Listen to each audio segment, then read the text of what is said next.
个目标，那就是神造我们，还有他救赎我们，都同样有一个很清楚的一个目标。他想要我们可以跟他相交，如果我们要跟他相交，我们就要跟他相似。知道创造的神，在永恒无限里面的神，跟他受造的人，应该是有相当的差距的，对吧？他如果想要我跟他相交，我们一定要改变，对吧？写那个小木偶，那个小木偶叫什么名字？皮诺丘是吧？这个世代年轻人不读这种童话故事的，有好莱坞有这个影片，就是小木偶，他很想变成小孩子，可是后来因为他每一次说谎，一起就会变长的。故事就说到最后他怎么样，生命改变，后来真的变成一个小孩子，对吧？以前很多童话故事都是本着圣经写的，我想这个也是。我们受造的就像这样，一个木匠怎么可能用手工做出一个小孩子来呢？他只能做一个小木偶，对不对？可是如果他要做他的儿子，他一定要变得跟他有一样的生命。当然那是一个童话故事，可是圣经写了一个真实的童话故事。就是神造我们，然后想要我们变成跟他一样。在他创造人的时候，就说他按照我们的形象样式造的，按照他的形象样式造的啊。他救赎我们的时候也是，以弗所书说到我们蒙救赎，就好像穿上新人一样，对吧？读过这个吧？穿上新人，然后说这新人是按着神的形象造的，有真理的仁义和圣洁。所以，无论创造或者是救赎，我们因为救赎称为新造，就称创造叫旧造，旧造跟新造都一样。神的目标都一样，他想要我们变成他的样子。你在读圣经的时候，新约圣经你一定不要忽略了许多这样的经文提到神永恒的旨意是什么。我们应该为着那个目标活着。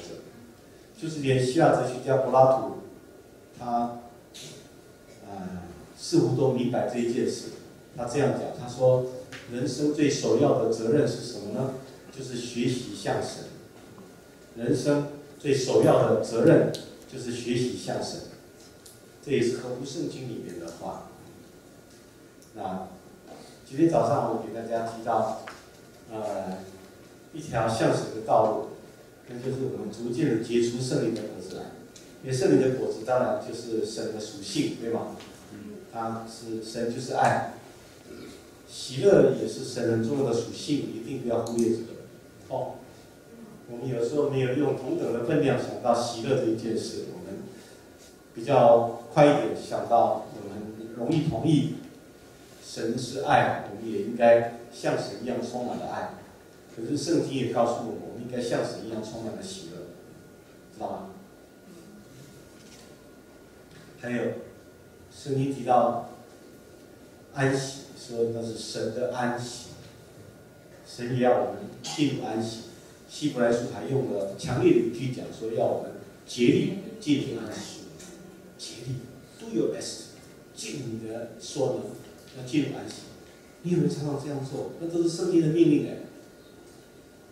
这是用命令的语气写的，你不是应该拿起来放在自己身上，很认真的套用在自己身上吗？对吧？这几个命令，你有没有常常这样？你听见一个不好的消息，遇见一件不如意的事，你第一个反应是想要去解决这个问题，去为了问题做出反应来，对吧？我很自然的这样。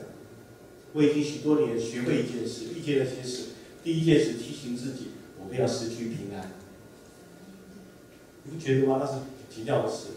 你解决那个问题，圣经不一定有什么话支持你一定要解决那个问题，可是圣经却有话明确的讲支持你这一件事。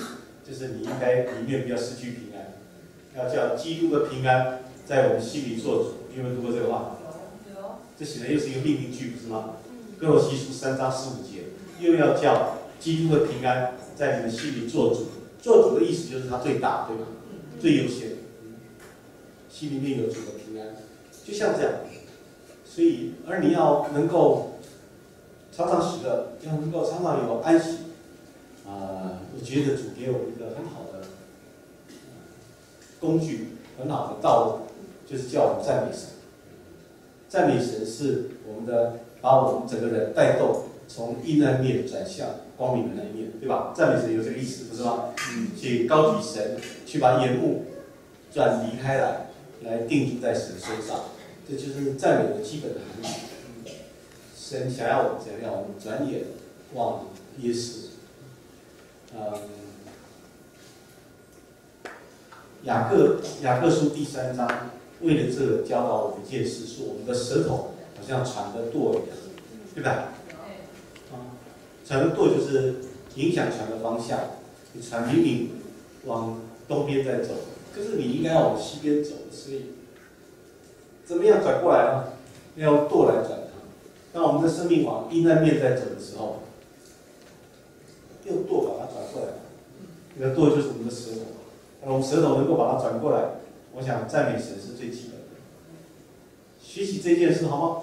好。这是我们能够向神的很重要的一个道理。借着赞美，帮助我们能够结出这些圣灵的果子来。其实爱也是一样，有的时候你看到一个人，突然碰到他，想起他过去怎么得罪你，你有可能不想看他，可是你可以在很短的几秒钟之内把过去他的恶全部都复习一遍，对吧？你有这种经验吧？我有，我知道那是什么，可能还会加上新的资料。遇到那种情况，快一点醒觉过来，给自己摇摇头说：“我不要这样想。”你可不可以这样说啊？你不要说。我就是要这样想，我怎么控制得了？当然可以控制得了。你有舌头不是吗？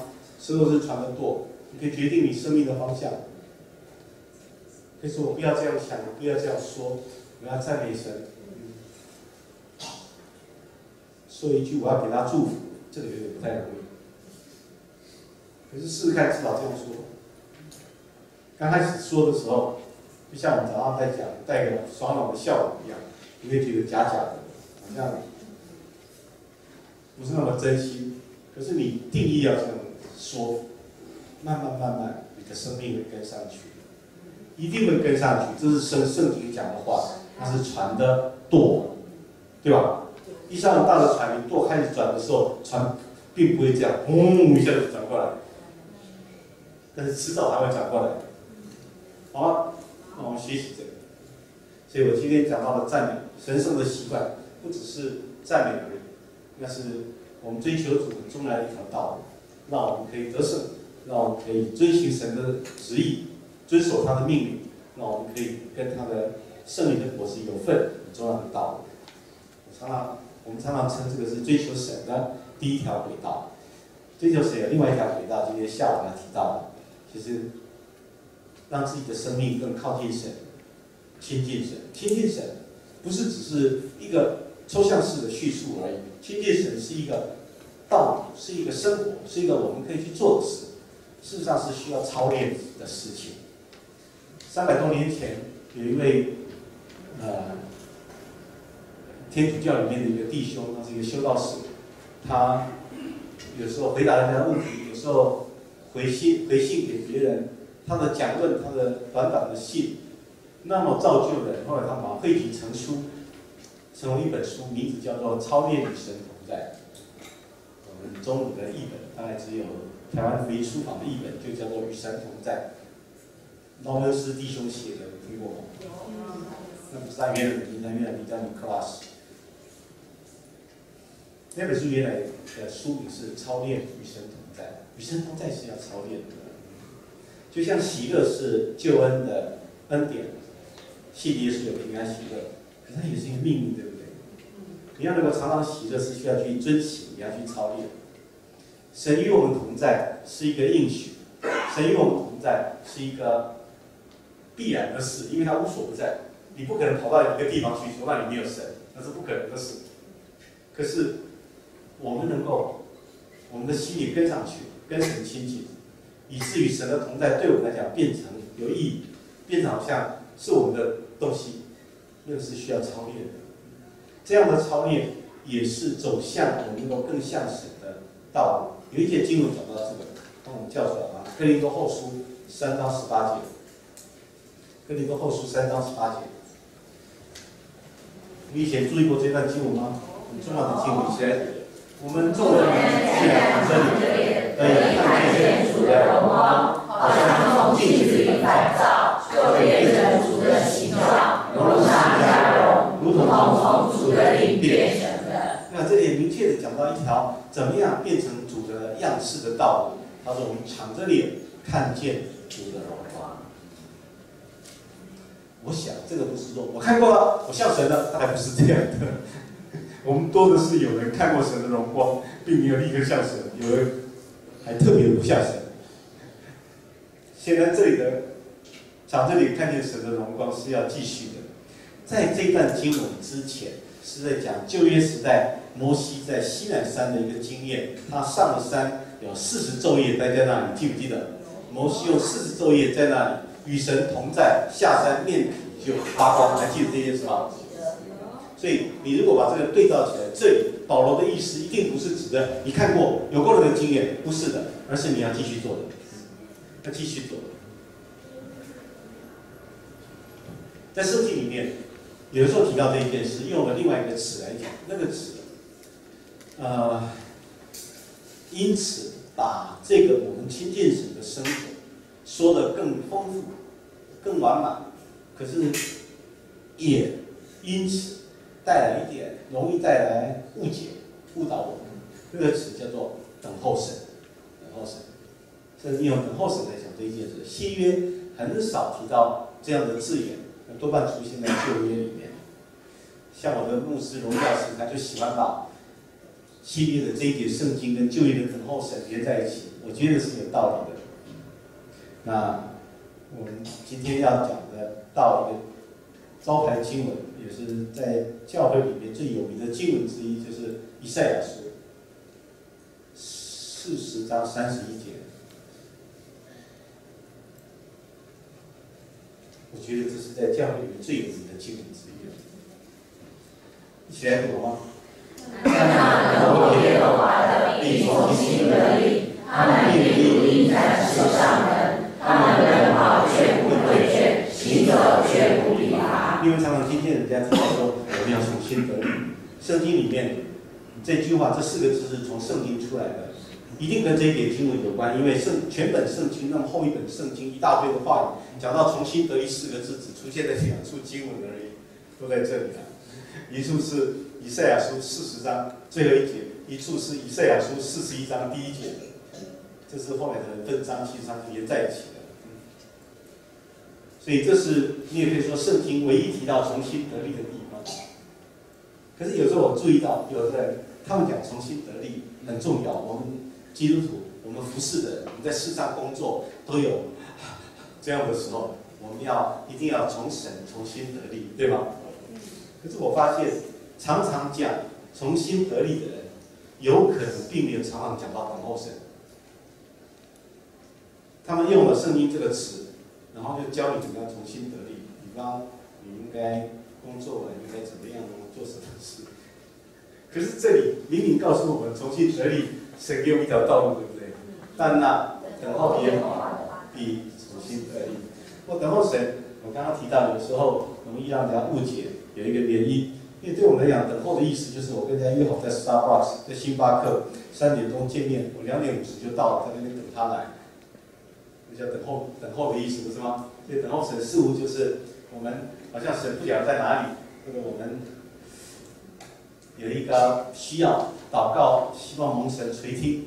当神来到，神赐恩，神显他的能力的时候，我们在那个之前，我们要等着神这样做工。我们称它叫等候神。我想圣经里面讲到等候神，有包括这个意思。大卫说：“我的心默默无声，专等候神，我的盼望是从他而来，我的救恩是从他而来。”可是其实等候神在圣经里面不完全只是这个意思而已。在这一方面，英文稍微好一点，英文可以加不同的介系词表达不同的意思。等候一样用 wait 的 W-A-I-T 这个字来表达，可是 waiting for God 意思就是你等他3点钟来到，叫等候嘛，对不对？可是你如果加另外一个介词 upon 或者 on， 那就是 waiting on God， 那什么意思？那有伺候的意思，伺候的意思就是说他已经在那里，但是你站在侍立在旁边，伺候在那里。伺候者不一定要做很多的事，有时候他没让你做什么事，你就是等着就好了。他想让你做事的时候，你随时方便就在那里，那叫伺候，对吧？简单说，伺候者就是在那里，跟他在一起。预备着，我们跟神应该有像这样的关系。所以这个说法，等候神，在圣经里面这个说法，无论圣经原来的话，或者英文里面的话，中文里面的翻译，都能够讲到等候神的2方面都提到可是如果没有加上直接解说，可能我们想到等候，想的就是只有 waiting for 的意思而已。我个人比较喜欢天主教的另外一个用词，天主教称它叫做默观，有这个吗？静观、默观，默默不是默，观看的观，默观。默观的英语叫 contemplation。contemplation 其实有2个意思，一个有沉思默想的意思，跟 meditation 的意思差不多，默想。另外一个意思是注目凝视。其实沉思默想也有注目凝视的意思啊，对吧？不是用外面的眼睛看，我们的心放在那里，我们的思维注定在焦灼在一个地方，那就跟我们心里的眼睛注视在那里差不多一样的意思，对吗？你知道这件事情是并不在圣经里面很重要的，神的儿女、神的百姓应该有的属灵经验，有的时候我们有点忽略它。可能我们都熟悉约伯受许多苦难，受神的熬炼，最后他得以恢复的时候，他讲了一句话，很多人都知道，他说：“从前我风闻有你，现在亲眼看见，对吧？”你知道约伯受了那么多苦难，他一直想要知道为什么，一直跟神咨询，他的朋友不能帮助他。我们常常说约伯记是一卷讲苦难的书，我觉得约伯记用另外一个题目会更好一点。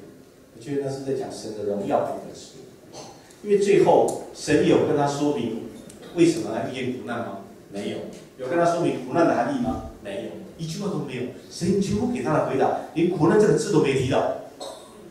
神讲他的荣耀、他的创造、他的威严、他的大能，讲了许多以后，约伯就把口用手捂起来。他说：“我是卑贱，只能用手捂口。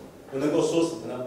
我只是在尘土和污秽中懊悔。我从前风闻有你，现在亲眼看见。”写信息版圣经的 Message 的 Eugene Peterson 讲得很好。他说：“神让约伯遇见这些，好叫约伯注意到他，注意到神。”这很有趣哈。约伯是一个完全正直、敬畏神、远离恶事的人，对不对？他自己不知道，他以前就注意一件事，他觉得那是他为人应该要有的一个敬畏神应该要有的事，就是他注意完全正直、敬畏神、远离恶事。他很注意这个。如果有一个人注意这个，你一定会说他是敬虔的人，对吧？约伯就是这样。可是那不够，你知道吗？约伯以前不知道那不够。一个人可以很注意、完全正直、敬畏神、远离恶事，有可能不太注意神。谁想要让约伯注意到他？所以最后约伯讲那句话，其实是很关键性的东西。就从此以后，约伯知道他他那个时候，我想约伯仍然是一个很注意、完全正直、敬畏神、远离恶事的一个人。可是他同时他会注意一件事，把他眼转向神。我们可以看见神，我们可以注视他。大卫也是这样认识神的。我们来看一段经文，在诗篇17篇15节。诗篇17篇15节，一起来读。至于我，必在意中见你，我使你的时候，见你下，就是看你。对吧？大卫认为他醒过来的第一件事是什么？那一定不是说看一下，看到了就好了，一定不是吧？所以我们中文啊，还特别说见或者做看，免得我们以为我们见过了，可是我们要继续看。我觉得大卫那是大卫的生活方式。也许你可以看前一节，前一节很长。前一节大卫把他跟他属神的人跟世界上的人做了一个区分。他说世界上人像什么呢？他说耶和华，求你救我脱离世人，脱离那只在今生有福分的世人。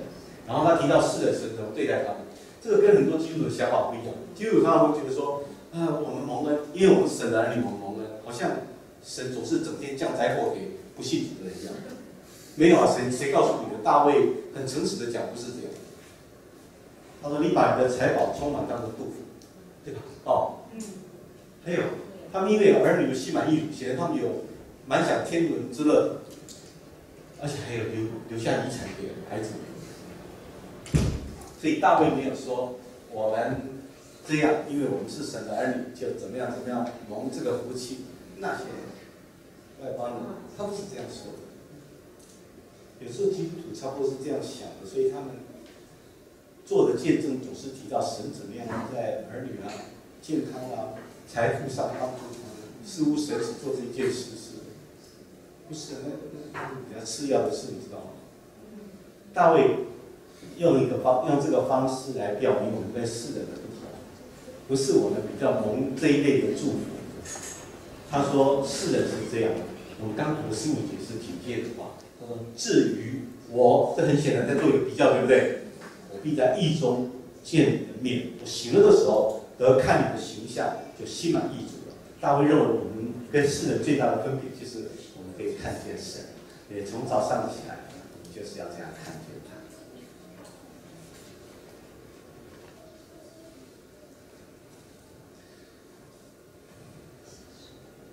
这样看见神，并不是奥秘派的人才说的事。司布真，没有人会认为他是奥秘派。他说：“我看着神，神看着我，我们两人合而为一。”这就是他认为的基督徒的生活。我给大家讲到一段经文，是神的儿女都很熟悉的经文，常常会提到其中的几个字，就是希伯来书12章第2节。我们只要看它前面的几个字：仰望为我们信创始成终的耶稣。有时候我们就把前面2个字、最后2个字连在一起讲，叫做什么？仰望耶稣。听过仰望耶稣吗？有。我发现我们都很回答，我自己也是。想到仰望耶稣很容易想的是，我现在有一个难处，我期待神来帮助我们，我们就为了这个仰望耶稣，对吗？我现在想要知道我前面的路应该怎么走，我们就仰望耶稣，期待从神得到带领，对吗？我们常常这样用这个，对不对？这样用仰望耶稣，我相信是对的。不过这里讲仰望耶稣的时候，其实原来希伯来书的作者是很直接的讲一件事，只不过我们中文圣经，大家想把它翻得文雅一点，是这样翻的。你知道在这里，希伯来书的作者用的希腊字，意思就是你去看耶稣，而且把眼目注定在他身上，知道吗？这个字就是这样。仰望就是看。事实上，那个字是一个很长的希腊字，从2个字合起来的，一个就是转离开，一个就是定住。意思就是说，把你的眼目转离开其他的人事物，来定住在主的身上，懂那意思吗？今天我们吃饭的时候，听传道跟我说，你们有的时候唱一首诗歌叫“当转眼望耶稣 ”，Turn your eyes on Jesus， 大概是。但是从这句话来，你知道吧？可惜我中文没有翻出来。以后你想到这句话，记住这个好吗？而且那是一个生命真正的操练，事实上是我们生活的习惯，就是转眼望耶稣。无论你看见什么让你难过，让你不舒服，让你觉得有挫折，让你担忧的事，不要急着在那一件你所看见的事情上琢磨，想要解决问题啦，想要使它变好啦，或者为那个忧虑了。你快一点想到，你快点说，主，我现在要转眼望你。你这样做，主一定不会认为你不负责任，不会，因为那是他的话。转眼望耶稣，好吗？好。当你一件好的事的时候，你也要这样做。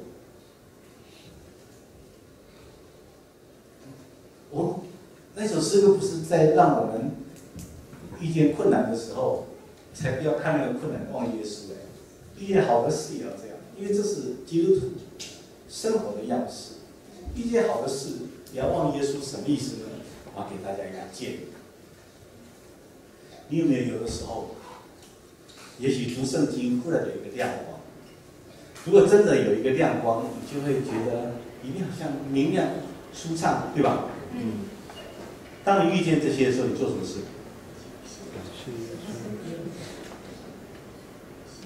当你遇见这个时候，你做什么事？就继续读下去嘛。也对了。你能不停下来一下，享受一下，不是吗？如果谁给你一点亮光，那个亮光常常会带来喜乐，不是吗？带来一种喜悦。如果谁给你喜悦，你不觉得我们花一点时间享受一下，品尝一下，神应该会很高兴，对吧？对。就像你如果请人家吃一个东西，人家吃以后就告诉你很好吃，吃得津津有味，你也很高兴，不是吗？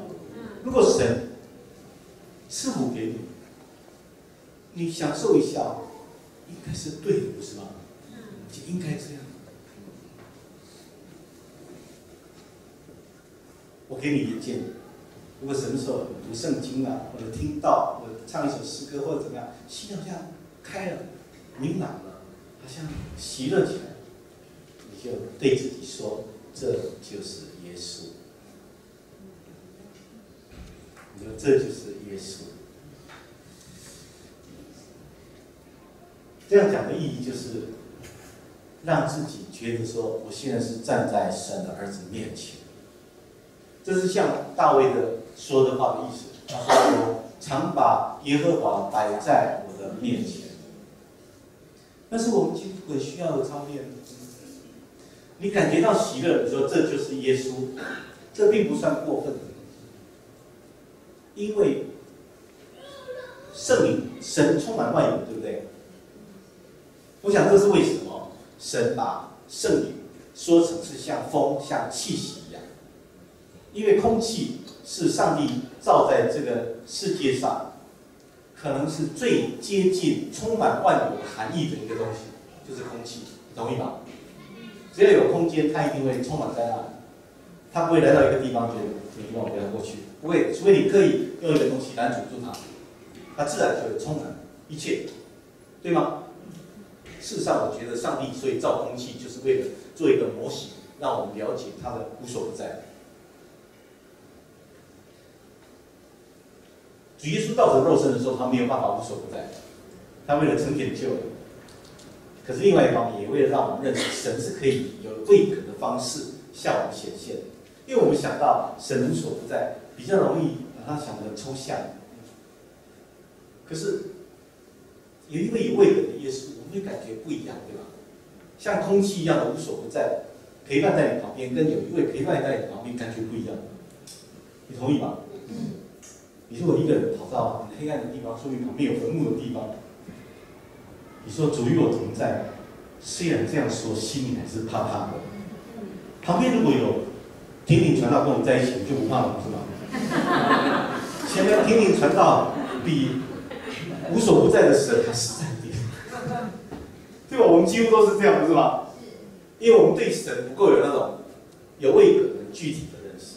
神为了这个，他来造成肉身，这是其中一个神造成肉身的目的。可是如果他这样，他不能一直无所不在的永远跟我们同在，所以他还是不留在肉身的光景里面，他还是回到天上，给他把圣